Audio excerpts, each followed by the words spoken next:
August 3rd, 1990. The Italian Prime Minister Giulio Andreotti stands before Parliament and he confirmed what conspiracy theorists had long been saying.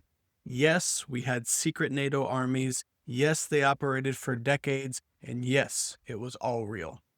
Within weeks, governments across Europe were forced to make the same confession. The secret they've been keeping since World War II?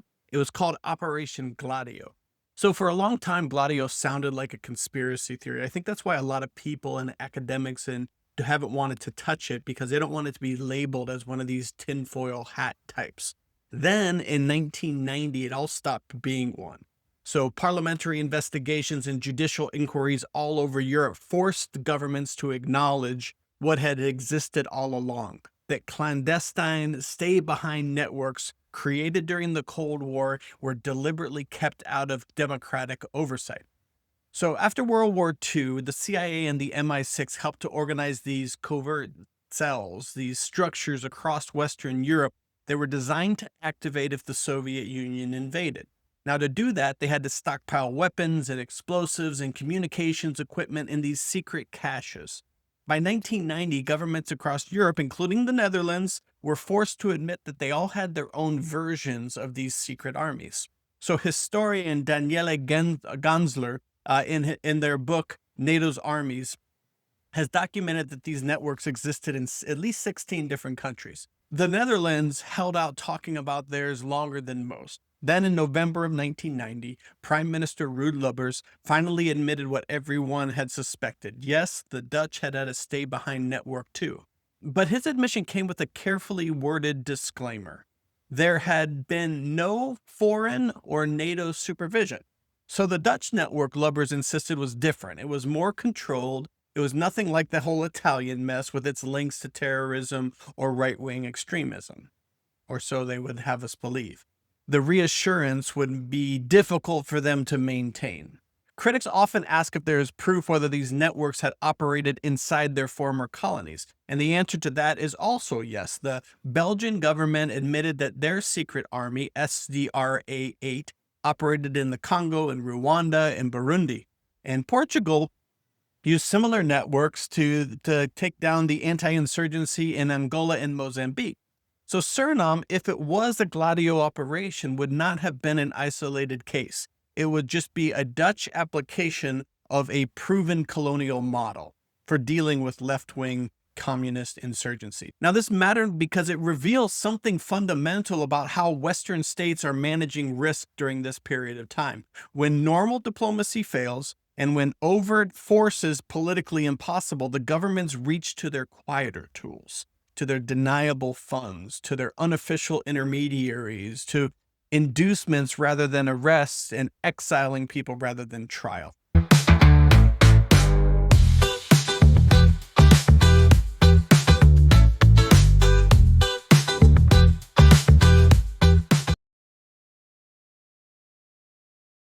But here's what made the Dutch case unusual. We have insider testimony that it happened. So Herman Schoemaker, who served for 25 years from the mid-60s to about 1992. He was an agent and an instructor and a staff member for the Dutch stay-behind network. So when the network finally dissolved in 1992, 2 years after the Italian exposure forced everybody's hand, Schoemaker received an official letter from Prime Minister Lubbers, a thank you note ultimately for his many years of service. So think about that timing for a second. And Andreotti's testimony comes in August of 1990. Lubbers admits it in November of 1990. The Dutch network quietly shuts down in 1992, and then a veteran operative gets a personal thank you note from the Prime Minister. So after retiring in 2004, Schoemaker did something that was unexpected. He studied history at Utrecht University, and then in 2013, he broke his secrecy vow by writing his master's thesis called A Secret Organization in View. That's the English translation. You can go and read it online. You can find the links back on Substack. So this wasn't a conspiracy theory from some fringe activist. This was a primary source testimony from a 25-year veteran who had operated at every level, from agent and instructor and staff member. And this is what Schoemaker revealed. The Dutch network wasn't called Gladio. That was the Italian name. The Dutch network was called INO, which I'm going to butcher the Dutch, but it's like inlichtingen and something sounding like operation. So intelligence and operations, ultimately. The clearest points of overlap for our story is this place called Villa Maarheeze, which is in Wassenaar. Now, Villa Maarheeze sits at Generaal van Huislaan in Wassenaar, which is one of the wealthiest neighborhoods in the Netherlands. So to anyone driving past, it looks just like what it is. It's a stately manor that was built in 1916, surrounded by gardens and trees. But inside of that building operated something else entirely. It's the nerve center of Dutch covert operations. So Villa Maarheeze, it housed two organizations under one roof. So you had Section I, which was the inlichtingen, which is the intelligence, and then you had the IDB, which, Inlichtingendienst, maybe, Buitenland, which is the Dutch Foreign Intelligence Service. So people who collected intelligence abroad, they maintained liaison with allied services and they ran operations beyond the Dutch borders. So this is what everybody thought operated within Villa Maarheeze. So then you had Section O, which is operations. It's the stay-behind network, sabotage, psychological warfare, resistance operations. This section reported directly to the Prime Minister, bypassing the Ministry of Defense's normal chain of command. So the camouflage was pretty elegant. As Schoemaker wrote, the unknown stay-behind organization hid behind the skirts of this service for decades. If questions arose amongst officials about certain activity, secrecy seemed a logical consequence of an intelligence service. So read that again. Hid behind the skirts.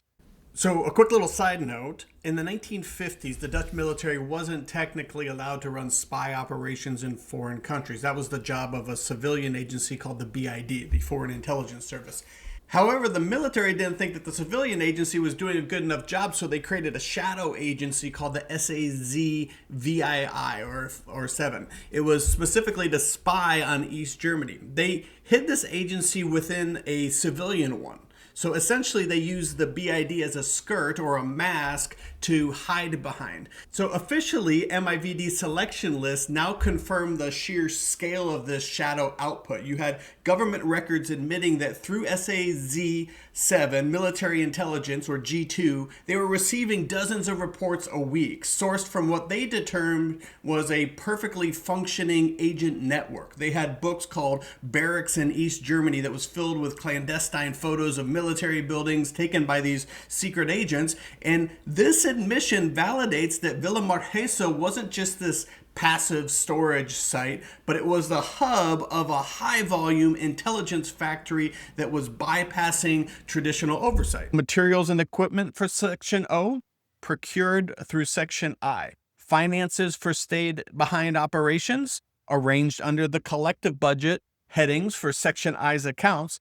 The two operations would operate in the same building, sharing infrastructure, but they would maintain strict internal separation. Also internally, Schoemaker noted, the strictest possible separation between I and O was maintained. So this wasn't just convenience. This was an operational firewall. It was, you could work for the Foreign Intelligence Service and never know that the office just down the hall was running NATO's secret army. So this is the same location where Sergeant Krishna Mahabier would be taken for 5 days of closed-door debriefing after fleeing Suriname once the Rambocus coup would fail. We're going to need to remember that. The IDB worked in Suriname using two primary methods. One was taking people, which is called HUMANT, and the other one is listening to secret message, which was called SIGINT. One of their best tools was a listening station. It tracked phone calls and it tracked radio message coming out of Suriname into the Netherlands and back and forth. And this information was put into a daily report that was called the Green Book. By listening to these messages, this is how the Netherlands found out when relationships were getting stressed between Bouterse and Horb. And that gave them a good insight into the nature of the crisis and the government at the time. However, they couldn't do a whole lot to change it because the government in The Hague wasn't making decisions for Suriname anymore. The Dutch weren't the only ones gathering electronic intelligence on Suriname. Evidence of the United States NSA electronic spying on Suriname dates back to the late 1960s when the USS Georgetown, Belmont, and Valdez were conducting operations just off the coast of Suriname. These ships used a cover story, which was they were supposedly investigating natural phenomenon, including radio wave propagation, hydrography, and oceanography, to hide their true mission, which was to intercept communications, which would provide a basis for increased technical and intelligence knowledge. Evidence of this kind of electronic spying can be seen on a declassified CIA memo from March of 1982, March 5th to be exact.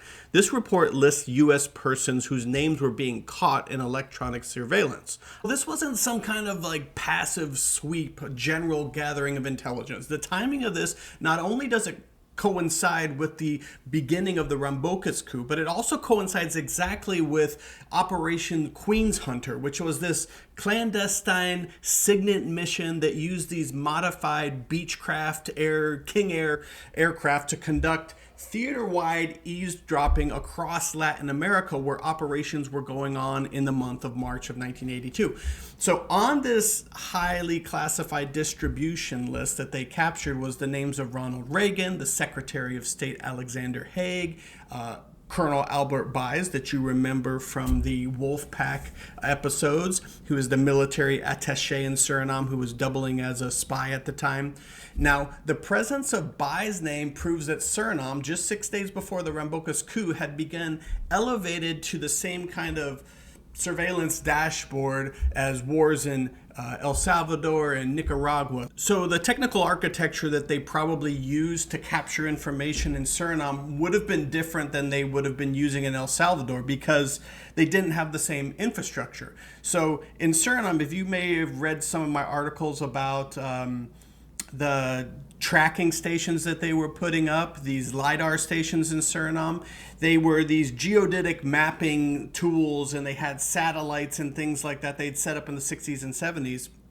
They may have been able to repurpose those for Suriname. We already know they were using the ships as well. So that might have been able to provide real-time information to the White House about Suriname, whereas in El Salvador and places like that, they had to rig up these Beechcraft planes to be able to gather the same information because they didn't have the infrastructure that they had in Suriname at the time. So for the Dutch Yellow Edition and the CIA, SIGINT were no longer just a source. It was like a permanent 24-hour listening net that placed the unrest that was happening in Suriname and Paramaribo directly under the stare of Reagan's administration and their rollback doctrine. Understanding Gladio requires us to understand how stay-behind networks worked outside democratic oversight while maintaining this level of plausible deniability. So there was 3 protocols that made it all possible, at least in the Netherlands. One, you had something called the Green Pass, which is when you had a handler like a Schoemaker, they didn't operate just as freelance agents. They carried these official authorization. They were specialized passes signed by the Chief of Army Staff, also called the Commander-in-Chief, and the Secretary General that on behalf of the Minister of Justice.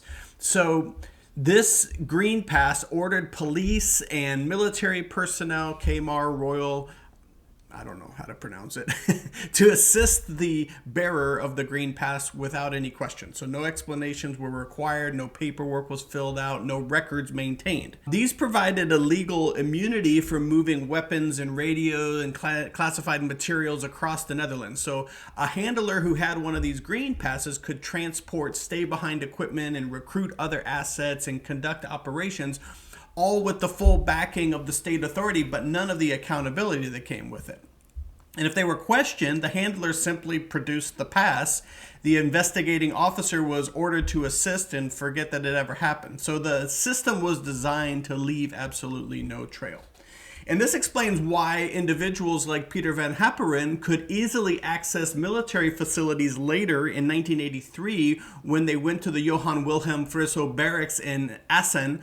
They had that obstacle course. If you've read about this, if not, we'll get to it later. It's okay. But in May of 1983, despite the fact that he had no official military status, his handlers carried authorization that overrode the normal security protocols. They had a green pass. Now, the second thing that they had was something called a Harpoon Loop, which was this circular intelligence routing protocol. So stay-behind networks generated intelligence. We've already talked about that. But the intelligence couldn't be reported through your normal military channels, so it would expose the existence of the parallel network itself. So what they came up with was a solution called the Harpoon Loop. So agents used Harpoon burst transmission radios to send encrypted signals to the UK or to the US base stations. There, Allied intelligence decoded the transmission and they relayed the intelligence back to Villa Maarheeze as Allied sharing. So this whole circular route created plausible deniability. What Parliament saw was intelligence that was being collected from Allied services. They didn't see the whole domestic stay-behind operations that were really getting it. The source was hidden in the routing. So when questioned about intelligence origins, officials could truthfully say, we just received this from our NATO partners. They omitted the fact that the Dutch agents had actually generated the intelligence first. So the Harpoon Loop explains how Villa Maarheeze processed Suriname intelligence from Allied sources during the March Rambocus crisis, intelligence that Dutch handlers like Gorlitz, which is one of Peter van Haperen's handlers, might have actually collected, but they routed it through intelligence stations for cover. Now, we also talked earlier about SAZ-VII, which was like the cleaning station. So inside Villa Maarheeze, there was this specific liaison bureau, the SAZ-VII military desk, and its function was simple, but it was critical. It was to take intelligence from the O&I, that stay-behind operation, and to reformat it for distribution to the military intelligence services like MID, G2, and LAMID. So this whole cleaning process removed the fingerprints of the stay-behind operatives. So the source attribution changed from being O&I agent to being foreign intelligence contact. The collection means and methodologies were sanitized, the distributing routing was altered, the classified levels were adjusted.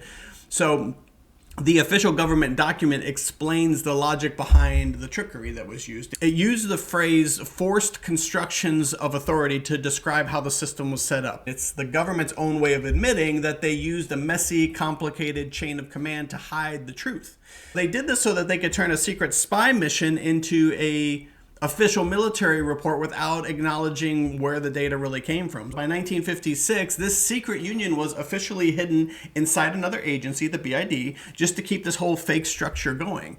And it created a plan for plausible deniability, a way to keep the real leaders claiming that they knew nothing about all of this, which would later be used during the secret operations in Suriname. So by the time the intelligence reached the military commanders, it appeared to come from regular intelligence collection rather than domestic stay-behind Gladio operations. And this institutional laundering explains how someone like Koenders could receive and process stay-behind intelligence at Villa Maarheeze while maintaining a separation between regular intelligence and the I and the O clandestine operations. So SAZ-VII was this invisible translator converting parallel network intelligence into official military reporting without exposing the sources. Now, why these protocols all mattered? Well, these three mechanisms, the legal immunity that you got through your green pass, the circular routing through the Harpoon Loop, and the intelligence laundering through SAZ-VII made the whole stay-behind operation possible. This machinery wasn't all improvised, it was systematic for decades. These protocols, the green pass and Harpoon Loop, etc., ensured that even if a paper trail existed, the whole methods of the operations would remain incomprehensible to an outside observer. So investigators, they might find a routing slip, which we'll talk about here in a bit, or they may find meeting minutes, but without the keys, those three keys, they could never reconstruct how the engine actually functioned. The structural encryption was the network's primary protection until 1992, when the remaining physical evidence ultimately got erased in a final unilateral act of destruction, which I'll cover in a second here. Okay, so now we got to talk about something which is known as Interdoc. So understanding the Dutch's stay-behind network requires understanding its most sophisticated piece of protected camouflage, which is something called Interdoc.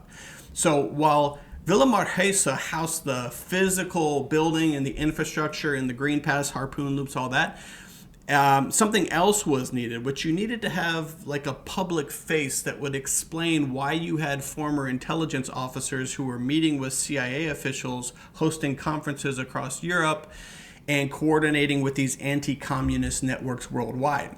And the public face for that was the International Documentation and Information Center, also known as Interdoc. So Interdoc was founded in 1963, and it was headquartered on Van Stolkweg 10 in The Hague. So to parliamentary observers and general public, it looked exactly what the name suggested. It was like a scholarly institute that was focused on documenting international affairs, and they were trying to counter Soviet propaganda through research and education. All fine and good.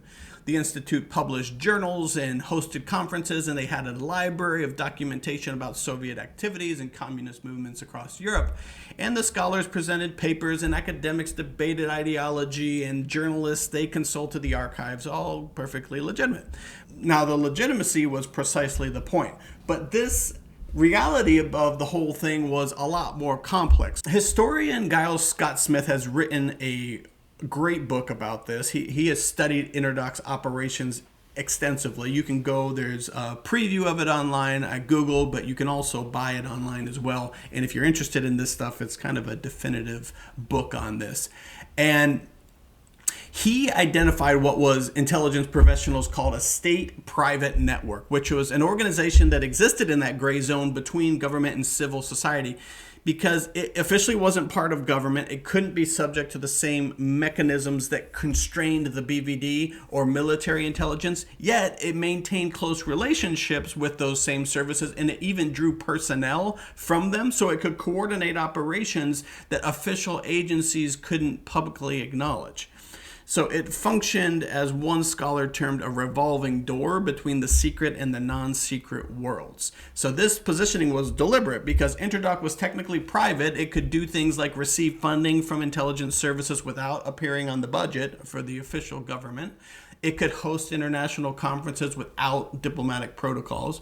It could coordinate with foreign agencies without ministerial oversight. And it could maintain these relationships with Dutch government couldn't officially acknowledge.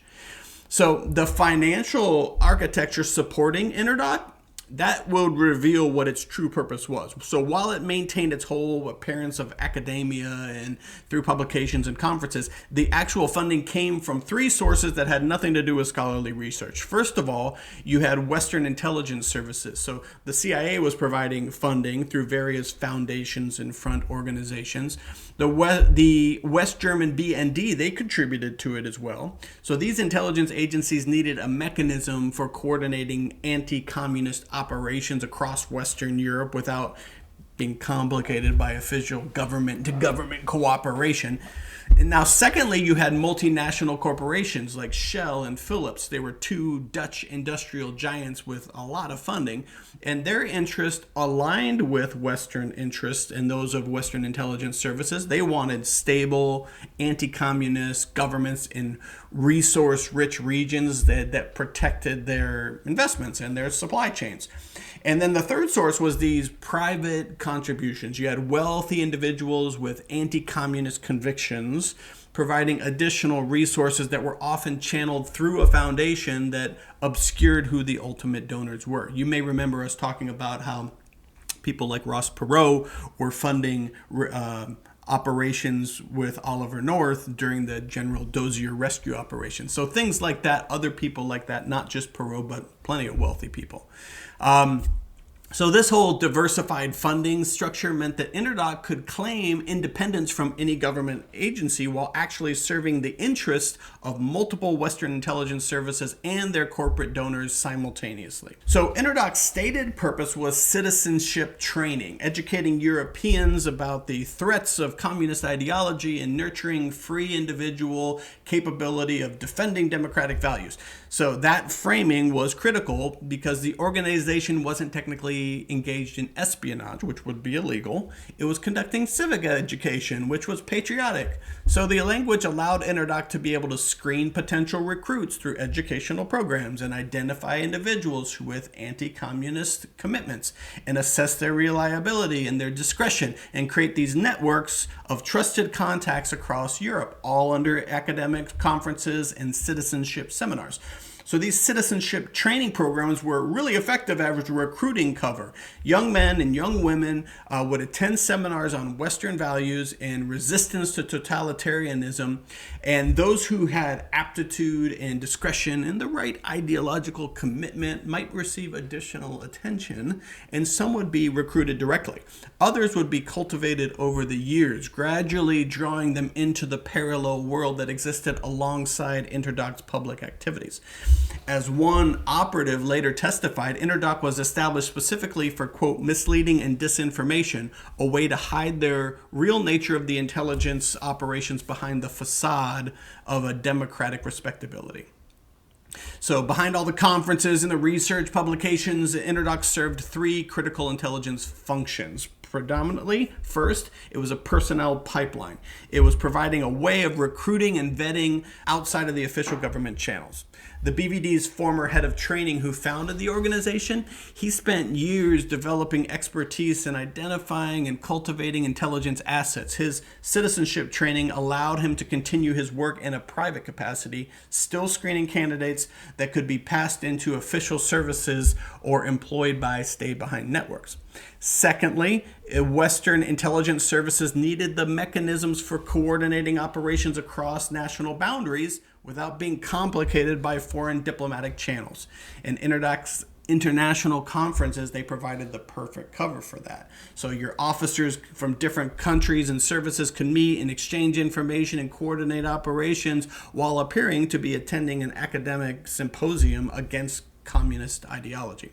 And thirdly, when sensitive operations required CIA or BVD involvement, but official participation would create political complications, Interdoc could provide the solution. Its private status meant operations could be conducted at an arm's length from government agencies. And if it was exposed, governments would just claim ignorance. After all, I mean, Interdoc was a private organization, not a government entity. So the success of Interdoc's dual role required sophisticated protection mechanisms. Three techniques proved really effective in maintaining the whole illusion of academic independence while conducting these intelligence operations. So the first thing that they would do, the first layer, was press manipulation. So rather than avoiding publicity, Interdoc actively cultivated media relationships. In one case, in 1957, the BVD actually fabricated internal opposition letters designed to sow discord within the Communist Party of the Netherlands. So instead of keeping this covert, these fabricated materials were leaked to the newspaper, which published them as authentic political documents. And so the technique was kind of subtle, but it was powerful. You have intelligence operations appearing as political news, and the source remained hidden while the product became public. Journalists saw informed sources providing newsworthy material. They didn't see the whole fabricated disinformation that was designed to destabilize a political party. And this pattern continued for decades. When Interdoc affiliated individuals provided information to the media, it appeared as expert analysis rather than intelligence dissemination.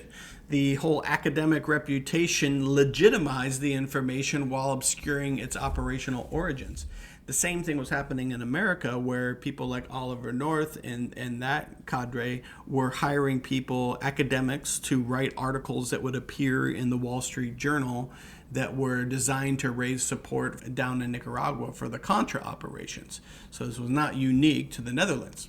The second layer was the parliamentary blind spots. So the BVD, which maintained close ties with Interdoc, they deliberately withheld operational methods from parliamentary oversight committees. So while briefing the legislators about intelligence activities, officials would present the results of operations while concealing the methods that they were used to achieve those results.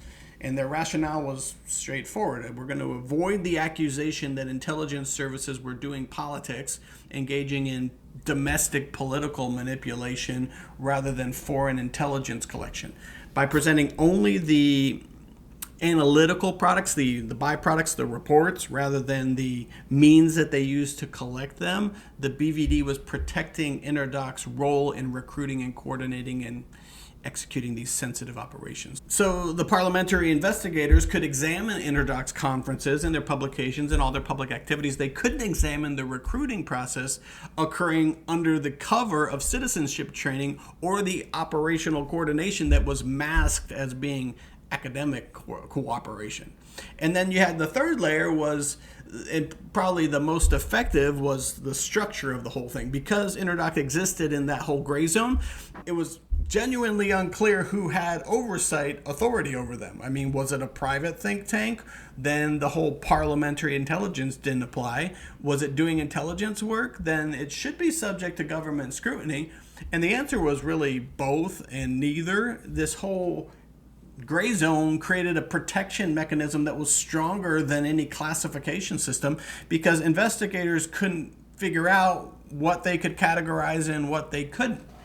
Now, why it all mattered was because by the time Suriname became at a crisis point in 1980 and 1982, Interdoc had been operational for like 2 decades.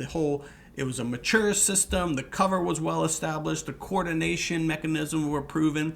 So by the time the whole network's existence became undeniable in the early 1990s with Lubbers announcements, the operations were long complete and the evidence was in the process of being systematically destroyed. So you're probably thinking what I was thinking, which is great. If this is all real, then where are the documents? What can we have to prove it? And here's where it gets interesting. So following the organization's dissolution in 1992, investigators discovered that nearly the entire archive of Section Affairs, SAZ, the branch that was responsible for the intelligence side of the Stay Behind network, had been destroyed. Gone. Deliberately and illegal. So just like the CIA director, Richard Helms, had done back in the 1970s when they had destroyed all the documents to MK Ultra and the family jewels.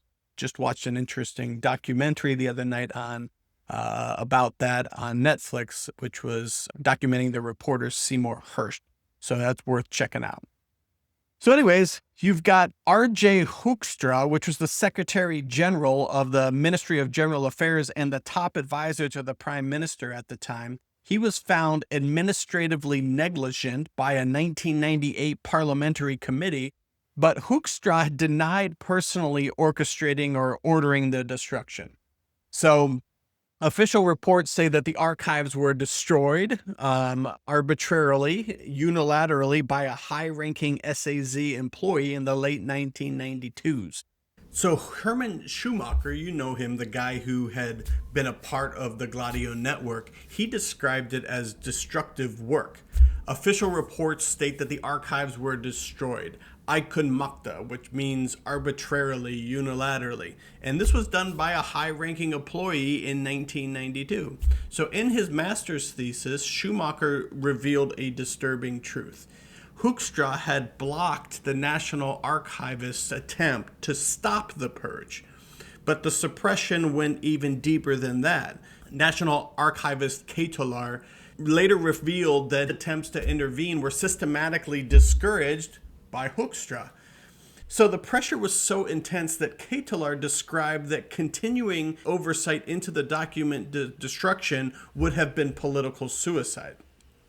Then in 1998, a parliamentary committee leveled severe reproaches against Hoekstra for this systematic eraser, which is like a administrative slap on the hand. Now, Hoekstra denied having ordered the act. He went ahead and blamed it on a subordinate who he claimed had acted enigmatic. But the committee found that the misinformation had traveled all the way to the top. So Prime Minister Lubbers had previously assured the House of Representatives that no destruction was or is taking place. So the working group flatly declared that statement was incorrect. But the bulk of history was simply gone. The financial ledgers that could have traced the funding of Section O and the Stay Behind Gladio network and the reports dealing what their true activities were, they were all reduced to dust. Schoemaker notes a haunting possibility. It is suggested that these archives contain the network's most sensitive secret, including Englandspiel and Suriname. By grouping Suriname with Englandspiel, one of the greatest intelligence failures in Dutch history, Schoemaker implies a darker truth. He suggests that top officials were willing to illegally destroy history to protect those secrets. This disappearance in 1985 ensured that the true nature of these operations would remain unanswered. Only a small fraction still exists on microfilm. If you're out there and you have access to the archives and want to go and scan that and make copies and post them or send them my way, I would love to see what does remain. And by the time the responsible minister was notified, well, the legal window, the statute of limitations had passed, again, conveniently. So no charges, no consequences, just a bunch of missing history. So when people ask, where's the proof? That's part of the answer. I mean, the proof was destroyed deliberately and systematically by the people who would have been implicated by its very existence.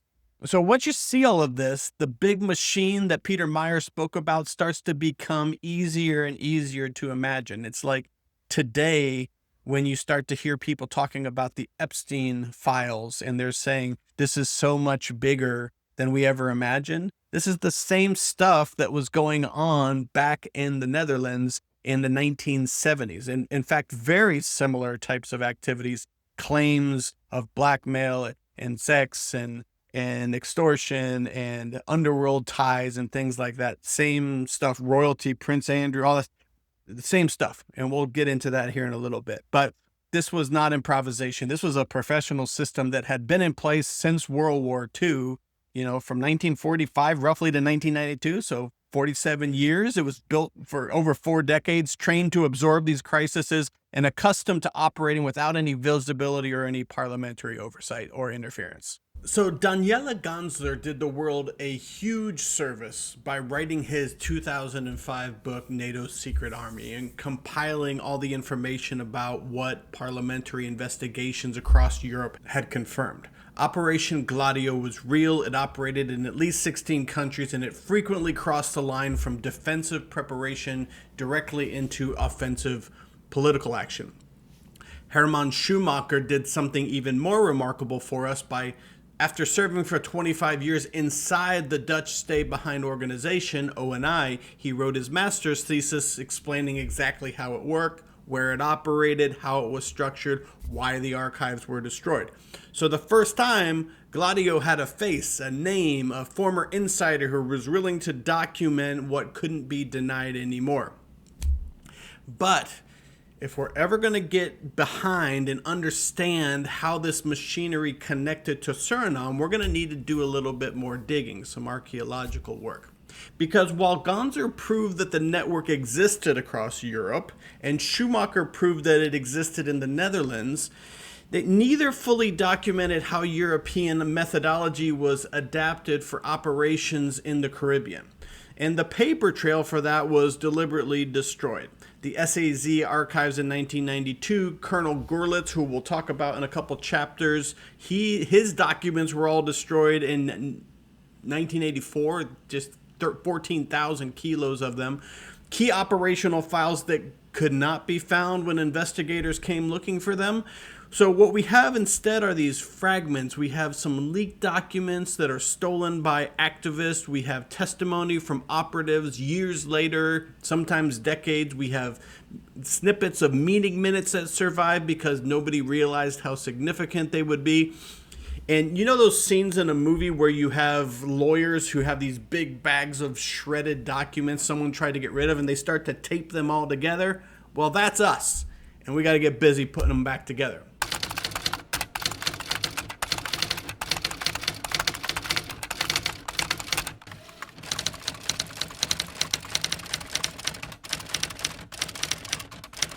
So in 1992, years after Giulio Andreotti made his announcement to Parliament, the BBC dropped a documentary that was entitled Operation Gladio State-Sponsored Terror. And for the first time, audiences were able to put a face to the shrouded figures behind the Gladio mask. For Surinamese and Belgian and Dutch audience, this documentary is a really invaluable piece of evidence. It interviews actual operatives who laid bare the nature of the shadow networks that Gonzer might have missed or not gone quite deep enough in his book. So in July 1981, according to the BBC, the magazine Purge covered these Belgian neo-fascist organizations, and one of them was known as the Westland New Post. Michel Lubbers was a key operative in that group. He described a militant right-wing youth organization that was known as the Front de la Jeunesse, which was founded by a man named Francis de Saunieu.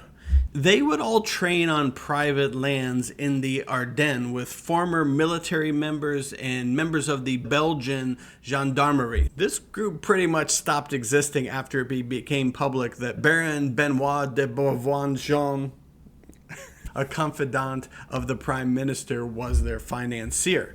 So this is going to be important to remember because the star witness in the case, in the murder trial of Desi Bouterse, it was a man named Peter van Haperen. Now, Peter van Haperen claimed to have been a part of both of these organizations and have trained on these same campgrounds.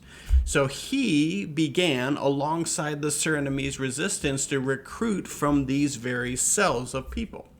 So the Belgian Senate found out later that their stay-behind network had collaborated with these extreme right-wing elements. Michel, in this interview, laid bare the nature of these Gladio cells.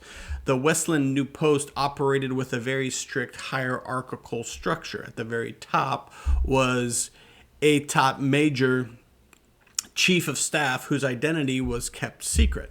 Beneath them, they had these 9 key figures who coordinated operations in Belgium and Germany and France and the Netherlands, and each member had a code name which was usually in German.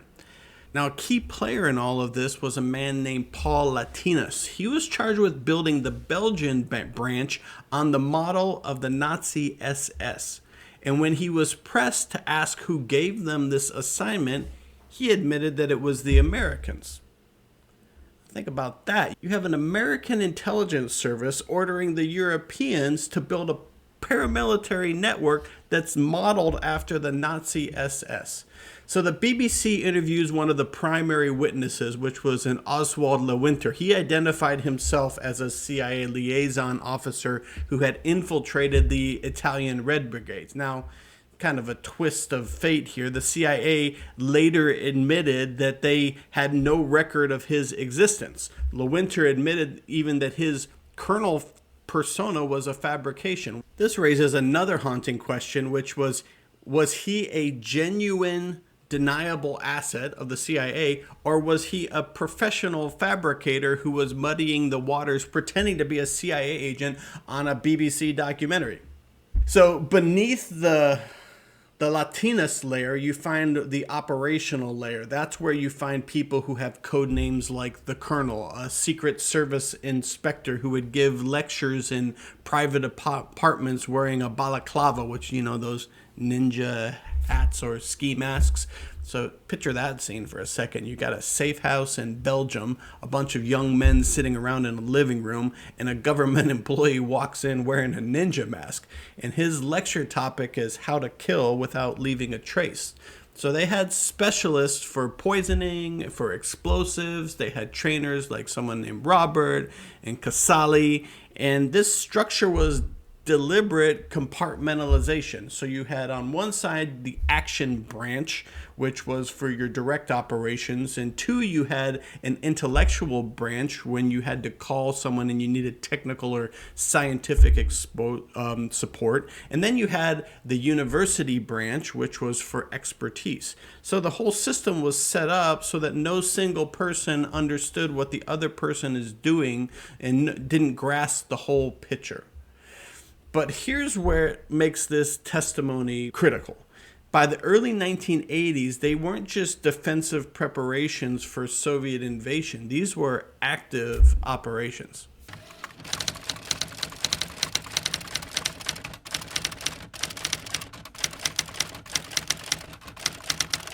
All right, here is where Gladio gets dark. It's what historians later called the strategy of tension. In Belgium, Italy, and elsewhere, secret networks did not just prepare for a Soviet invasion. They created chaos. Bomb a train station, blame the communists. Start a riot at a peace rally, blame the left-wing agitators. Watch the government crack down. Keep everyone scared enough to vote right-wing. They called it the strategy of tension, and it sounds insane until you understand just how these operations work. The goal was to keep the population terrified, keep them loyal, and keep them out of power, whatever it takes. Now, Italy, 1969 to 1980, there was a series of bombings that rocked the country. The deadliest one was in Bologna. It was a train station bombing in August of 1980, just months after the sergeant's coup. 85 people were killed, over 200 casualties, 200 injured. Initially, they blamed it on the left-wing terrorists. Later investigations, however, revealed connections to the Gladio networks and neo-fascist groups that were working with the intelligence services. Italian judge Felice Casson investigated these bombings for years. In a BBC documentary, he stated on camera, "The Gladio organization was used for different purposes, not the original anti-Soviet purpose, but for internal control, to stop the rise of the left." Then you had Belgium. From 1982 to 1985, the Brabant Killers were also known as the Gang of Nivelle. So they conducted a series of brutal attacks on supermarkets and restaurants. 28 people were killed. The attacks were militarily precise. Sophisticated weapons, coordinated attacks, escape routes planned down to the minute. The gang was never caught. Years later, Peter van Haperen, who we just introduced in the last section, the operative that we're going to meet here in Chapter 9, was questioned by the Belgian police about these specific killings.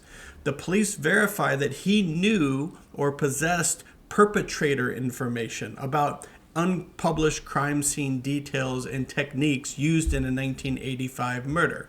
Information that he shouldn't have had unless he was involved or connected to the people that were. The pattern was consistent. Create violence, blame the left, justify crackdowns, prevent leftward shift in politics. But to make this work, you needed infiltration.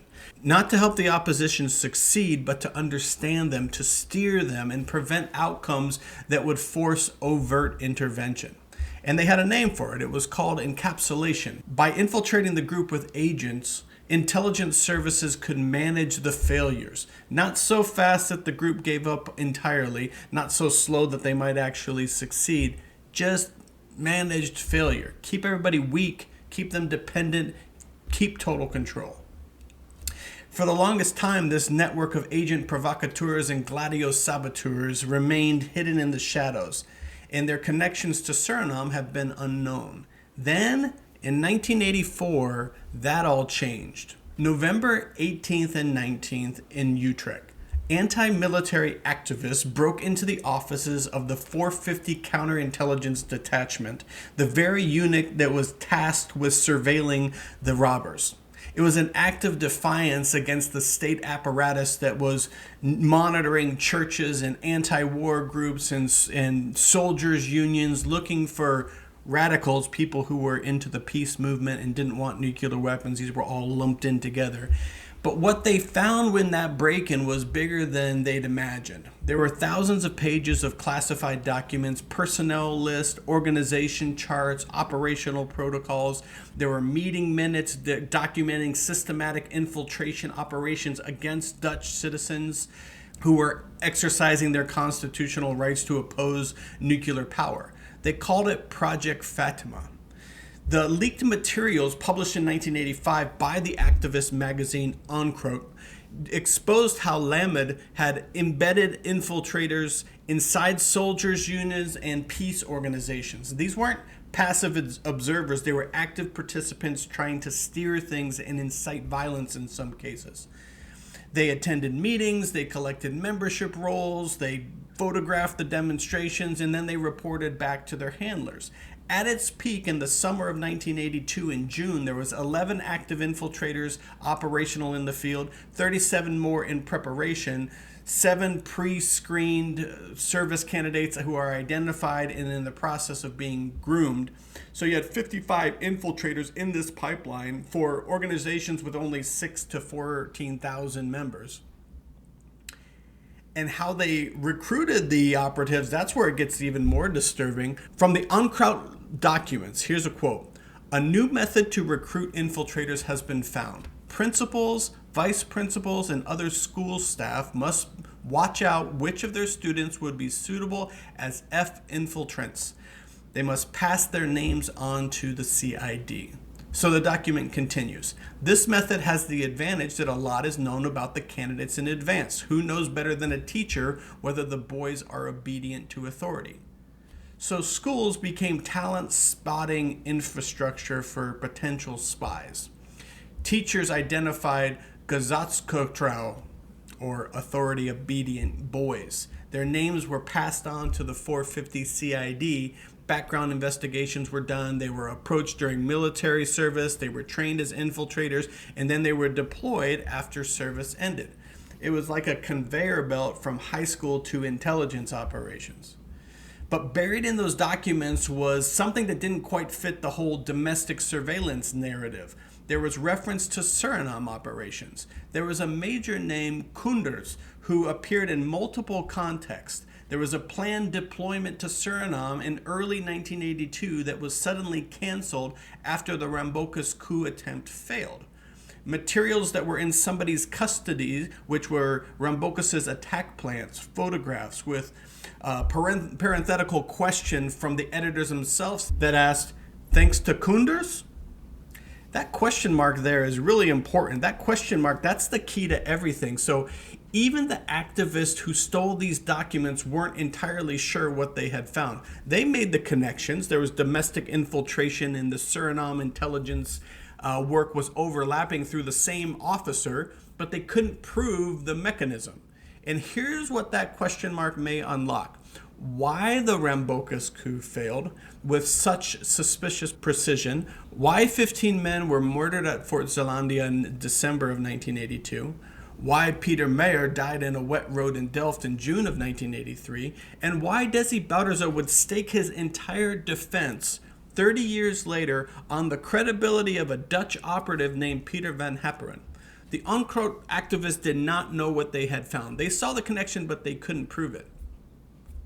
We can.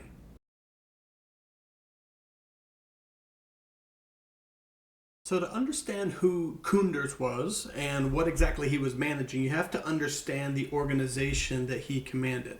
So the 450th CID wasn't some rogue unit. There's this diagram here that you can see. It was reconstructed by some activists who had broken in and stolen documents, and it illustrates the command structure that the 450th was using based in The Hague.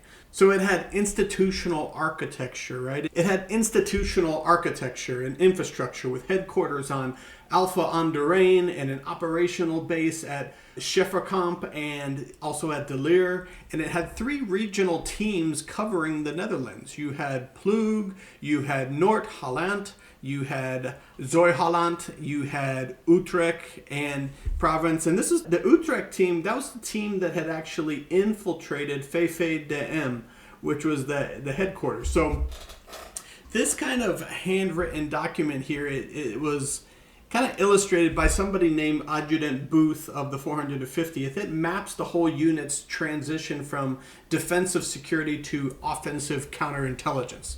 So each team had a commander, they had handlers, they had this whole rotating stable of infiltrators that they called F functionaries who embedded inside these targeted organizations. So the organizational chart was pretty meticulous. You had documentation, you had registration of operational matters, personal dossiers, you had an observation team that was for surveillance and operations, doing secret photography of these groups they were surveilling. You had the information processing, intelligence analysts, and reporting. So it wasn't some improv team like the Andreotti team that had infiltrated the organization. It was a systematic methodology and practice that had been built over the years. Photos and diagrams taken from the break-in show the specialized training listed. They include covert photography, surreptitious entry like lock manipulation, safe cracking, interrogation techniques they used. They provided the operational toolkit used by the same very networks that were monitored and influencing political developments in Suriname during the 1980s. And after 1982, the man who was commanding this apparatus as deputy commander, Major Koenders, the same officer who had been coordinating Surinamese intelligence operations at Maarheeze just months earlier. So he was reassigned from his position as the number one guy in Suriname intelligence to run this infiltration unit. This is what makes Koenders remarkable, though. He appears at almost every single critical juncture in Surinamese history, starting in February 25th, 1980, the day of Bouterse's sergeant's coup. So Koenders is assigned to analyze what actually happened. And his task was to determine what occurred in Suriname, what course Bouterse would follow, and what role the Netherlands and the military mission would play going forward. Then on December of 1981, the Suriname desk is formed at Maarheeze. Koenders becomes kind of a coordinator. He's producing intelligence reporting that flows directly into the IDB, which is the Foreign Intelligence Service, housed in the same building as the stay-behind network, the ONI, the Gladio network. And you have the CCIV, which is the CCIV meeting. It's the highest level intelligence coordination body in the Netherlands. And Suriname operations are documented as ongoing in that meeting. Then a Koenders deployment in Suriname is scheduled for March of April of 1982. This is 9 days before the Rambocus coup begins. Then March 17th, you have Krishna Mahabier, one of the coup's participants. He walks into a Dutch embassy in Paramaribo. He requests to be extracted. Then somewhere between March 18th and the 23rd, Mahabier undergoes 5 days of debriefing at Maarheeze. So you have professional intelligence extraction, names and addresses and organizational structure and plans and weapons sources and funding networks, all that kind of stuff. Followed by March 31st, you got a routing document that shows attack plans and photographs in Koenders' custody. This is inferred, but I can explain that to you later. So the chain of custody is documented. And then in April 22nd, Koenders' Suriname deployment gets canceled. So why do you deploy an officer to set up an intelligence organization when the intelligence just came to him via Mahabir's extraction? So post-April 1982, Koenders becomes the deputy commander of the 450th Counterintelligence Detachment. So the officer who coordinated Suriname intelligence for years, who now commands the domestic infiltration operations. Then in February 23rd of 1984, now serving as the deputy commander of the 450th CID, Koenders proposes expanding this Project Fatima to all groups who are against the defense apparatus. So the Encroute editors note the deputy commander who comes up with this unfortunate idea is Major Koenders, who we also encounter about the story about Suriname. Now, I had a tough time wrapping my head around all this stuff because this guy's moving all about and there's so many different organizations. So I just built myself a kind of a mocked up chart with taking the Encroute document. They had created a flow chart you can see on the screen here. And I just added a couple of stickers so we can follow along. So what you see here is you had Lamed A and then you have Lamed B. So Lamed A is where Koenders was working right after the sergeant's coup. He was working as an expert in the B1 security section. He was investigating Hans Valk. He was managing later the Suriname desk when that kind of appeared in the 1981. So military intelligence in Suriname, he became the guy who knew everything about Suriname, right? And then you have Lamed B. And this is, if you kind of follow the chart here, you'll see that this is where underneath there is the 450th Counterintelligence Division, and the one in Utrecht, which they raided and found the Encroute documents. That's where they discovered about Project Fatima. That's where they figured out about they were infiltrating peace organizations and things like that, and that's where they figured out they were infiltrating the Surinamese resistance too. So he moved from Lamed A to Lamed B sometime after the Rambocus coup, but somewhere in between there, he was running a special mission for a couple months between January and the March of the Rambocus coup, which is kind of up in the air about what it is. So that's kind of Koenders is really important here. He's going to be a master key that helps us to unlock all this stuff. Same officer, same institution, knowledge, just different applications here. So we got to ask, why does the same officer move so seamlessly between foreign intelligence operations in Suriname and domestic operations, which are infiltrating peace movements? And that's because both operated from the same hub at Villa Maarheeze in Wassenaar. And as we've discovered, it wasn't just a building, it's the whole architecture that operated as security for people like him. So the villa housed the IDB, which was the Foreign Intelligence Service, and that's where regular employees would come up to work every day, and they would collect intelligence on foreign military's capabilities and diplomatic communications and economic espionage. But hidden within that same building, sharing the infrastructure, using the same budgets and operating from the same facility, was ONI, which was the Dutch stay-behind network, the Gladio network that Schoemaker documented and Lubbers finally admitted to and gave him a thank you letter after around 92. So Schoemaker described it really perfectly. He said it was the unknown stay-behind organization that hid behind the skirts of the service for decades. So if IDB employees had questions about certain activities, well, secrecy just kind of seemed natural for an intelligence service. And if accountant had questions about budget items, they were classified procurement for foreign intelligence operations. And if someone saw someone unfamiliar walking around, well, they must work in a different section. So this firewall was internal, strict separation maintained even within the same building. Also internally, Schoemaker noted, was the strictest possible separation between the O and the I. So it's like these Russian nesting dolls. You just keep on compartmentalizing further and further down until you finally get to the Gladio chamber inside of the section within that O and I. So, and Lamed, who was working in Suriname, was coordinating with both of them. So while Colonel Bram Schulte ran his service from Princess Juliana Kazerna, there we go. So while Colonel Bram Schulte ran his services from Princess Juliana Kazerna in The Hague, his subordinate, Major Koenders, operated as the coordinator for the joint Suriname desk located in Villa Maarheeze. So this building served as this kind of glue, this institutional glue that bound together Lamed and the IDB and the BVD. So same intelligence, same reporting, 3 simultaneous channels ensuring everybody with need to know credentials received the identical kind of refined assessments.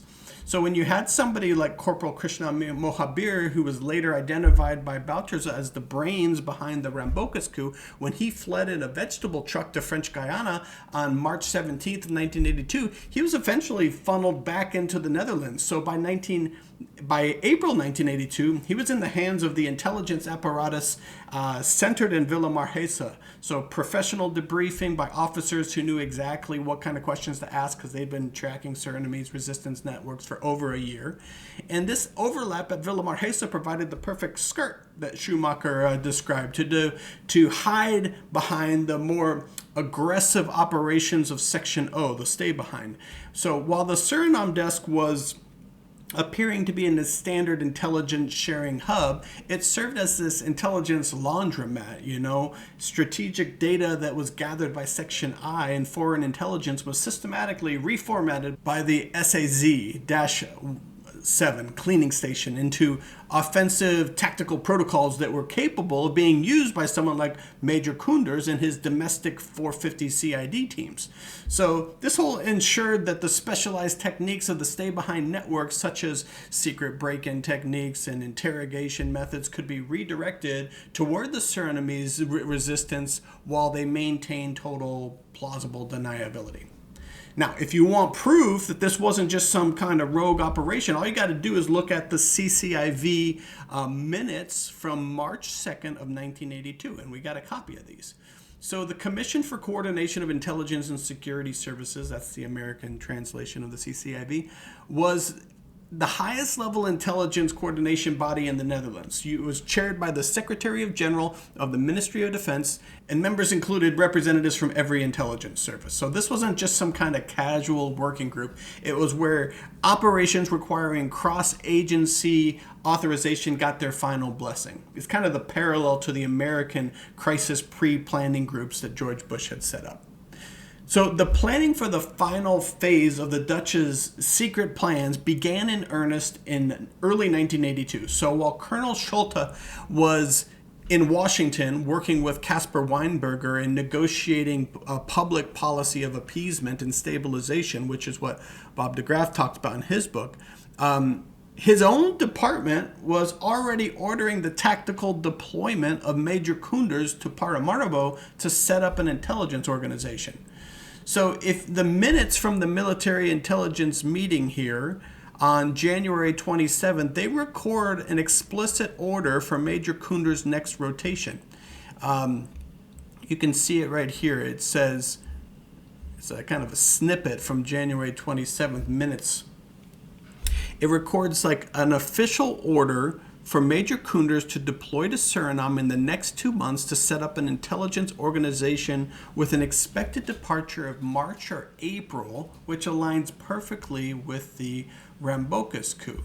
So it's kind of a smoking gun document that documents a deliberate plan to install a formal intelligence apparatus by the guy who's going to be running the Fatima infiltration networks months before the Rambocus coup drops. Right? So we also have more evidence. So evidence number 2 is if you look at the CCV meeting from March 2nd, 1982, this is kind of the green light. So this is 9 days before the Rambocus coup began. The nation's top intelligence brass is meeting in room 240 of the Princess Juliane Kaserne to confirm the status of the mission.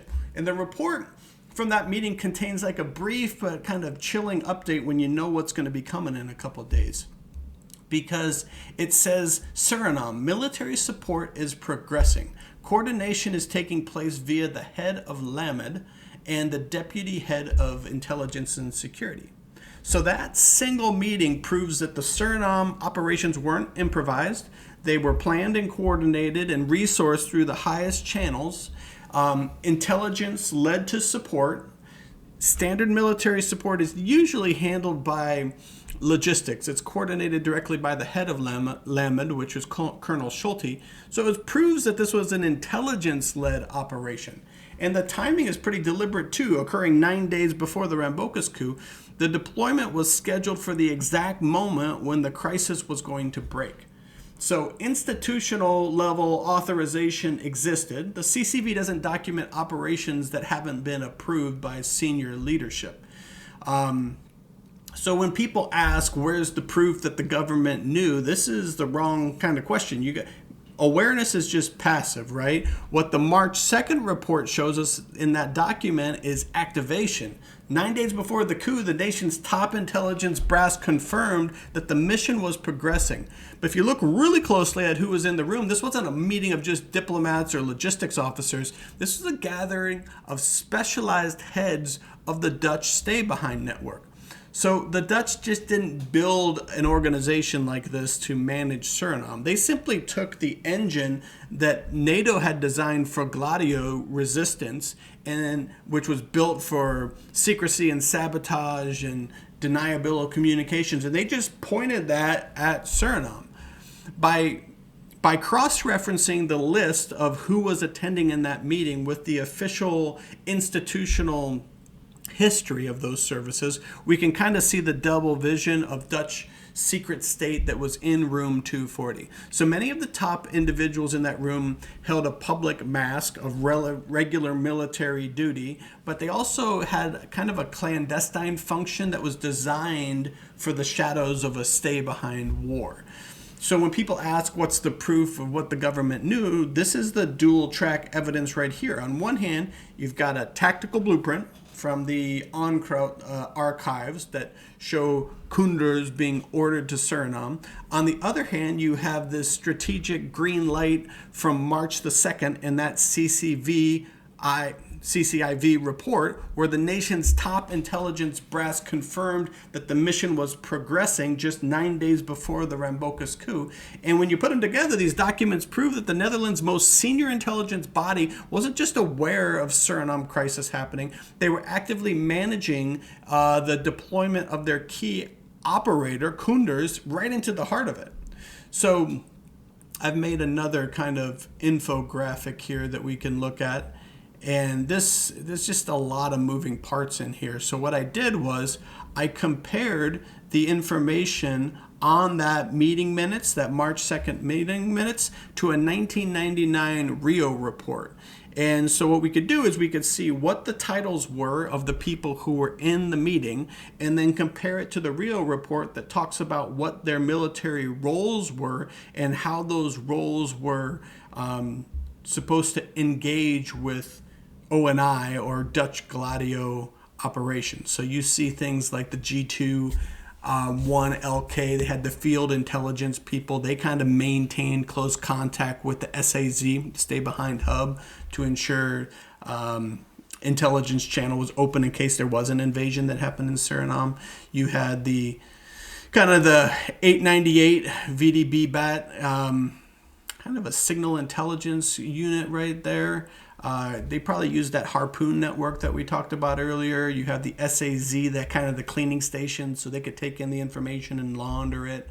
So you can take some time and look through that document. We don't have to go over it now, but it was useful for me to kind of wrap my head around how people who were just normal seeming military personnel also had this dual role when the time came where a Gladio styled operation might be in effect, and they might need to do other things to interface with that group. So, all right, now we can then answer the questions that the Onkraut editors couldn't prove, which they had asked the question, handwritten attack plans of Rambocus with photos from those days, thanks to Koenders? So when Van Haperen met with the members of the Surinamese resistance, and he needed to convince them of his bona fides, his bona fides, he opened up his briefcase and he took out Rambocus's original attack plans, complete with Rambocus's handwritten annotations on them. And he kind of then doubled the stakes by showing photos of Krishna Mahabier himself, which was a fact that was incomprehensible that an outsider would possess this type of information. This is how he proved that he was credible, and this got his foot in the door. So then it gets really interesting, because when he needed somebody to vouch for the veracity of Rambocus's handwriting and his coup plans, guess who he turns to? That's right. He turns to Krishna Mahabier, who was the alleged mastermind that the Dutch had exfiltrated out of Suriname. And it's Krishna Mahabier that vouches for Van Haperen, says that, yeah, he's right, that is his handwriting. Those are his coup plans. Now, who else would have known there? Maybe Paul Samardo, he was also in the resistance at the time. But whether Paul actually saw the attack plans beforehand, I don't know that he did. But Mahabier would have seen them, so he's the only one who could really vouch that these were the plans, and he did, and that allowed Van Haperen to get in and infiltrate the resistance. So Van Haperen could not have gathered this kind of intelligence through normal channels. You can't just walk into a meeting of people who are plotting coups and say, trust me, and give me your plans. So he had to have some other source of doing that, because otherwise, those take a long time to build up trust in those kind of networks. They keep it compartmentalized on purpose to prevent people from infiltrating their group. But Van Haperen had access to the intelligence that matched exactly what Mahabier would have provided during his 5-day interrogation intelligence extraction back at Maarheeze, the same facility where Koenders coordinated the Suriname operations, and the same officials who had custody of the Rambocus materials. We know this based upon the routing number where Hoekman, the ambassador in Suriname, he actually has a cable that shows that him extracting Mahabier and offering the intelligence services back to the Americans. Same methodology, same man vouching for him in Mahabier, all these things. So the Uncroat editors asked the right question. It's our additional documents that we have now that they didn't have back then that provide the right answer. This wasn't a coincidence. This was institutional methods of transferring information. The Dutch had spent years developing infiltration techniques through things like Project Fatima and infiltrating groups like Rebel and others back in the 70s. So they knew how to recruit assets. They knew how to embed them inside of target organizations and extract intelligence and neutralize the networks. Same methods, proven effective against Dutch peace organizations and soldier unions. They just adapted it to the Surinamese resistance movement. So how Van Haperen used that intelligence and what he did with it and who he met and all the operations that he ran, we're going to tell that story later. But what matters right here is just proving that the machinery existed and the ability to transfer that information occurred. So as for Koenders and his moving around all over the place, this was not a bug. It was a feature. The Dutch called it Stoelendans, which was like a chair dance. In America, we call it musical chairs. So it's the systematic rotation of counterintelligence officers through different positions. So it's not a bureaucratic shuffling of the deck. They deliberately designed it this way so people would continue to learn more as they went and be able to apply it in different roles. So officers moved through a typical career path. They moved from team commander to top, where they did tactical operations, to strategic planning, to operational command, and institutional leadership.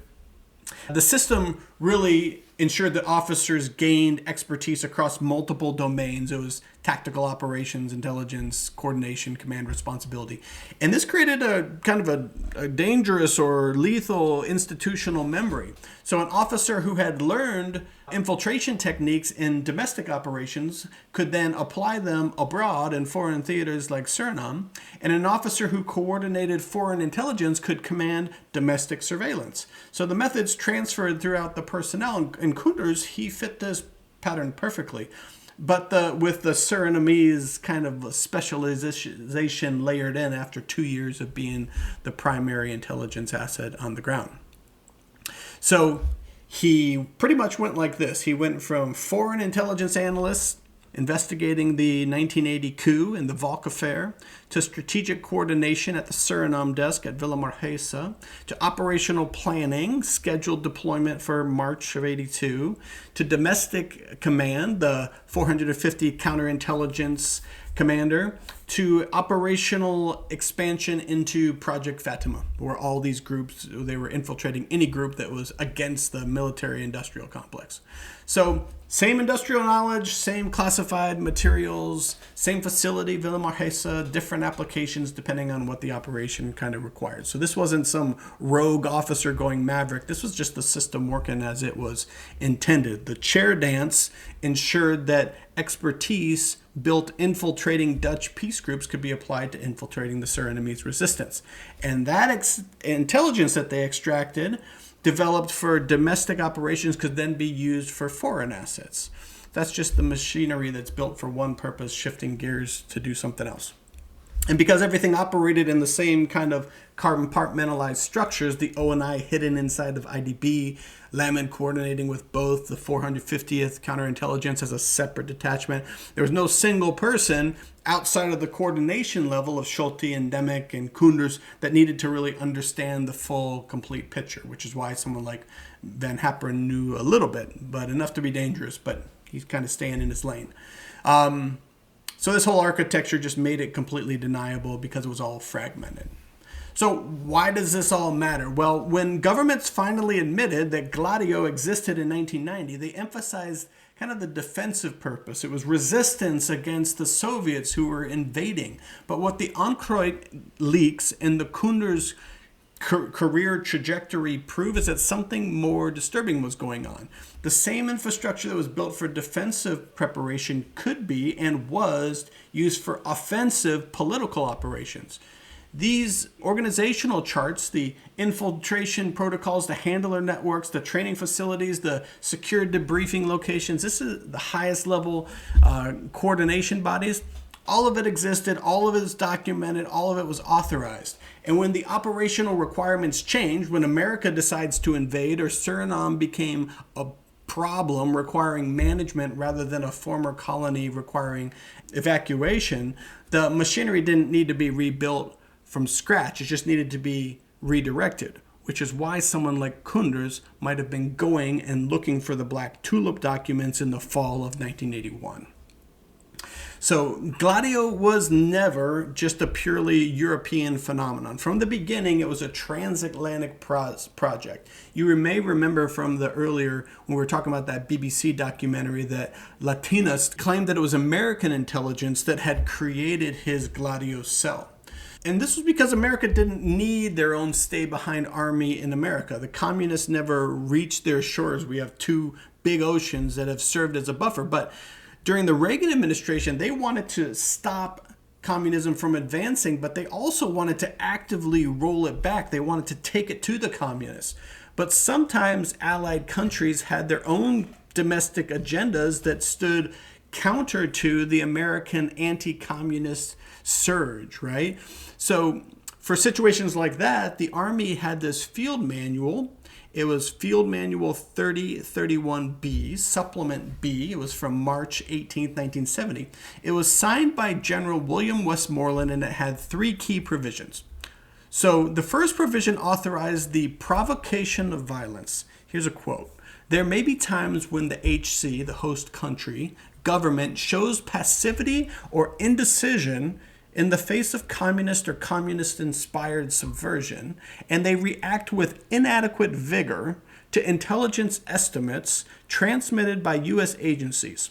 Such situations are particularly likely to arise when insurgency seeks a tactical advantage by temporarily refraining from violence, thus lulling the host country authorities into a false sense of security.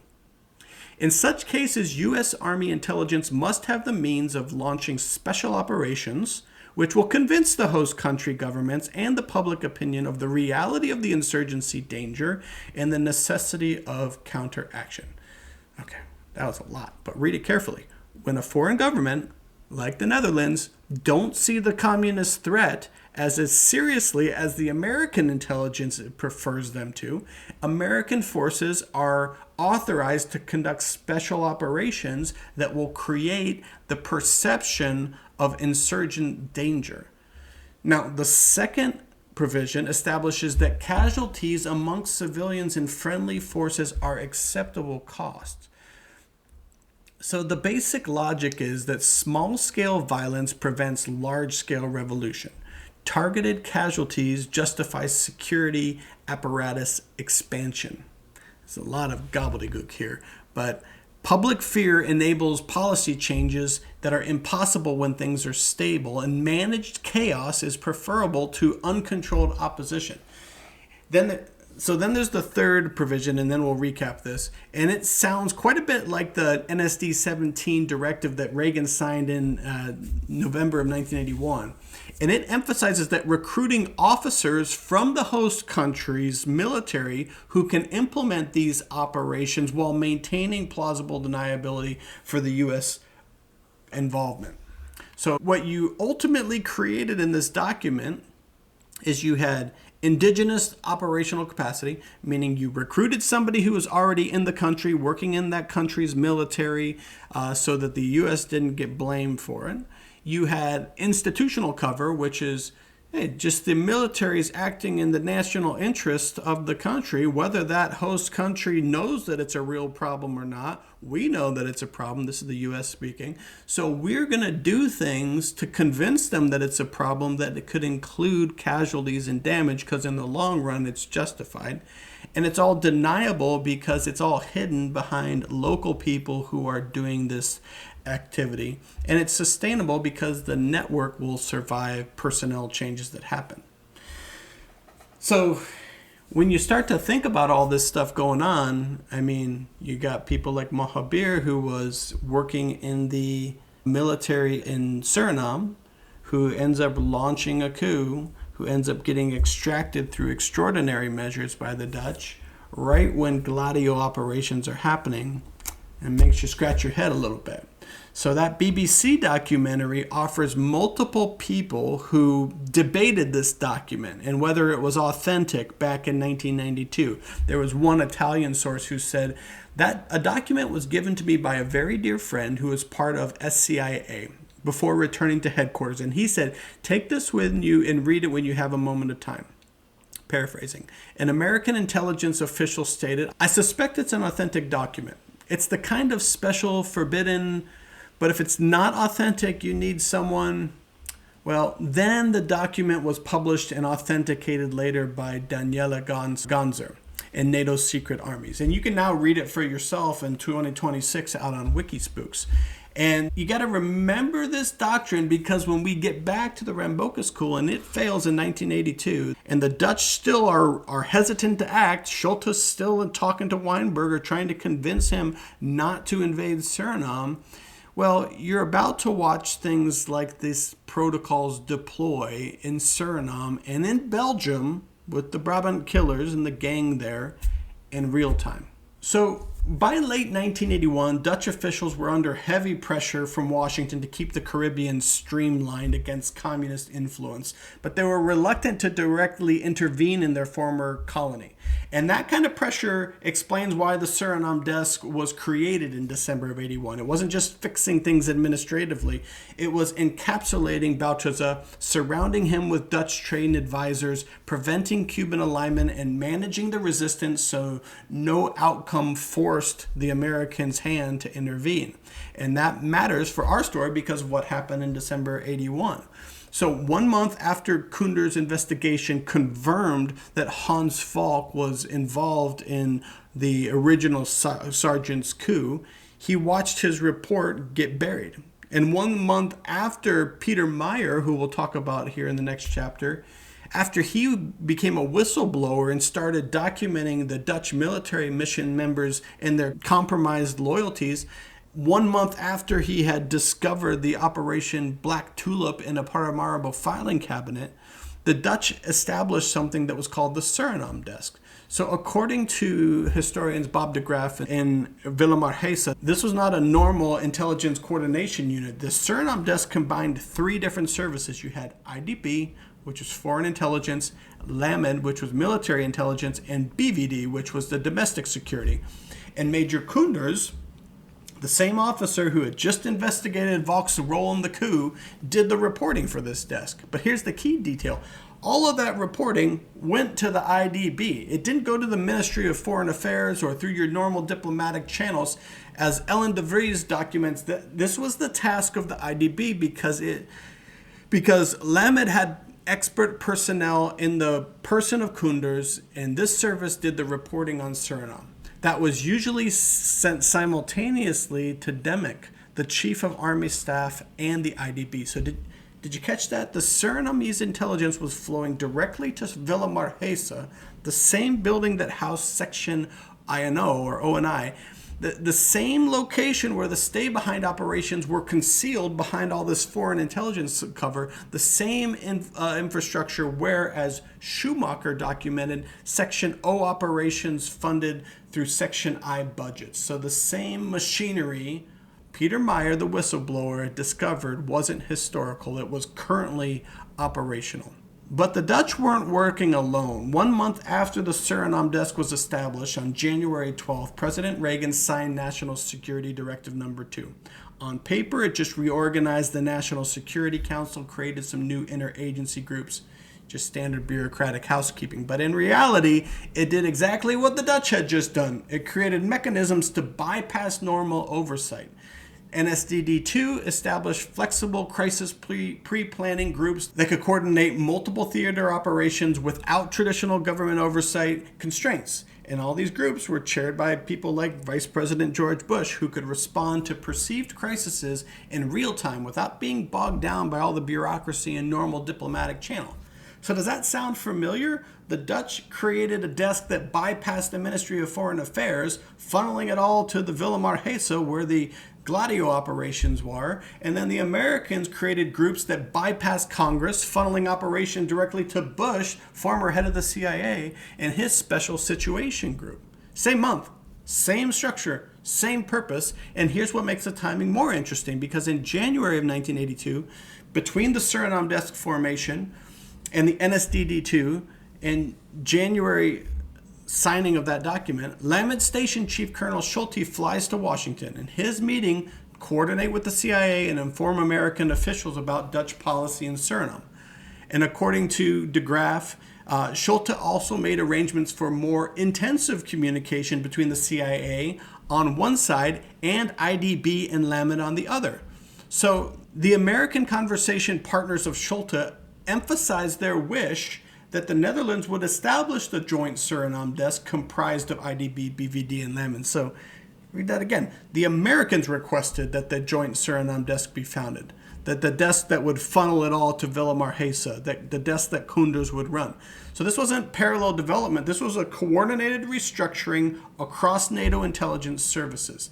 The Americans already laid the groundwork. Executive Order 12333, signed in December, had unleashed intelligence services, loosened the restrictions. They could now spy on domestic civilians, make people like Defense attaché into spies, loosens restrictions on domestic surveillance, which I just mentioned.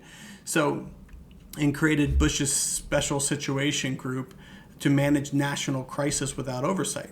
Now they were asking the Dutch to do the exact same thing. Different name, same matching infrastructure. And the Dutch complied because both governments had the same problem. Democratic oversight was incompatible with what they really wanted to do down in the Caribbean. So that Brazil model we talked about episodes ago, that really taught them well. When you can't operate out in the open, you just create a shadow structure. You establish special authorities and build a parallel government that looks bureaucratic but functions operationally. So by January of 82, both of those systems were squarely focused on Suriname. All right. So let's wrap this up. In that kind of context, an otherwise baffling claim starts to make sense. In August of 1984, a Dutch record producer named Frits Hirschland walks into a newspaper office with one hell of a story. Frits had produced bands like Falco, and he ended up turning into the Jungle Commandos press secretary, who went by the name Commander Pencil. So the Jungle Commando were led by Ronnie Brunswick, and it was later in the 1986 when this became more headline news. But anyways, Frits worked for this Ronnie Brunswick, and in 1991, Dutch intelligence had sent him to Paramaribo with an offer for Bouterse, which was, we will give you 8 million guilders if you just quietly relocate into Brazil. Now, where would that money come from? Well, according to Hirschland, the money was supposed to come from what he called a so-called Gladio Fund. Now, that allegation was never proven. No document has surfaced. No official confirmed it. Hirschland himself was kind of an unconventional guy, as pretty much everybody in this story is. And it was alleged that he himself may have been an IDB agent. But fortunately, he left quite a paper trail in his memoir. Otherwise, outside of that, his claims might be a little bit more easy to dismiss or just call them rumors or self-mythology. But he's got receipts and documents right there in the middle. If you get a copy of his book, check it out. And it's not his claims don't stand alone either. Professor Bob de Graaf, in his book Villa Maarheeze, he states that this was the second time an offer had been made to Bouterse. The first was around 86-87 when the IDB, which now housed the Gladio network, they had offered Bouterse millions of guilders to leave Suriname as an alternative to invading, which was on the table at the time. So both alleged payoffs involved the IDB's secret internal funds, which Fritz Hirschland explicitly labeled the Gladio Fund. So what we do have documented is that a decade earlier, the Dutch state had already chosen accommodation of Bouterse over direct confrontation. In 1981, while Bouterse was consolidating his power, and months before the December murders, the Netherlands quietly authorized for training of Suriname's military intelligence service. And that training was carried out by officers of LAMED, the intelligence service of the Dutch army. A Dutch non-commissioned officer was dispatched to Paramaribo and began instructing Bouterse's Section 2 shortly thereafter. And that is not alleged, that is firmly established. And when you place that activity side by side, Hirschland's claim in LAMED training, they do not necessarily prove Gladio Fund was operating in Suriname, but they do show something a little bit more subtle, maybe more revealing. They show a continuity of method over a long period of time. The same state that officially condemned Bouterse publicly was, in practice, willing to stabilize his regime quietly, train his intelligence service, provide him with weapon, maintain open channels, and, if Hirschland's account is accurate, explore the possibility of buying him off when the problem got too big rather than confronting it. And this is precisely how Cold War containment had worked elsewhere throughout Europe. Not through NATO orders or formal resolutions, but through these parallel structures, off-ledger money, unofficial envoys, solutions that were designed to leave no fingerprints. We would never have known about Iran Contra if it wasn't for, Eugene Hassenfuss getting shot down in a plane and having a business card on him that led back to the White House in Oliver North. So whether the money that Hirschland described truly came from the Gladio Fund, we may never know. But what we can say with confidence is that by the early 1990s or by the early 1980s, the Netherlands possessed both the institutional Gladio experience and the covert infrastructure to attempt such a solution. And they had every incentive to prefer that over a public reckoning with Bouterse.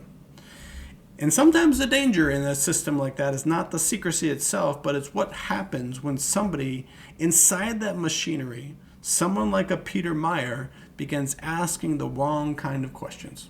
I want to thank you again for joining me this week. I know I've taken a little bit of time off. John Lennon once said that life is what happens while you're busy making plans, and I had a lot of kind of curveballs thrown at me in the last couple months. So anyways, I want to thank you for watching. I've got another 4 or 5 episodes that are lined up with a ton of information that I don't think anybody's talked about before regarding what was happening in Suriname at the time. I'm also starting a Discord channel online. Now, what this is going to be is I've realized I get a lot of messages from people who are also interested in getting to the bottom of this kind of stuff. And they send me clues and tips. So what I've done is I've created a Discord channel online. Now, a Discord channel is a community where I've set up different topics and I put my original research and my documents in there, PDFs, and I have made it available for people who are paying subscriber back on Substack. So if this is something that you're interested in, if you want to kind of be able to chat with me, if you have research that you want to share, or if you just want to be able to be part of a community of people who are trying to get to the truth about things and understand it a little bit better, we'd love to have you. You can go back to my Substack page and you can go ahead and subscribe there, and then I'll email you a link to the channel where you can join, and we'd love to see you there and hear your takes on things and feedback. So if you haven't already, go ahead and subscribe. It'll help the algorithm feed this up to other people who might be interested in the topic. Also makes me feel good to know that there's people who still find this topic interesting. And if you haven't already, go ahead and subscribe, because you might think you're subscribed, but you might not be yet. And we will be dropping more episodes here soon. So thanks again for all the support. Look forward to talking with you next week, and we'll see you soon.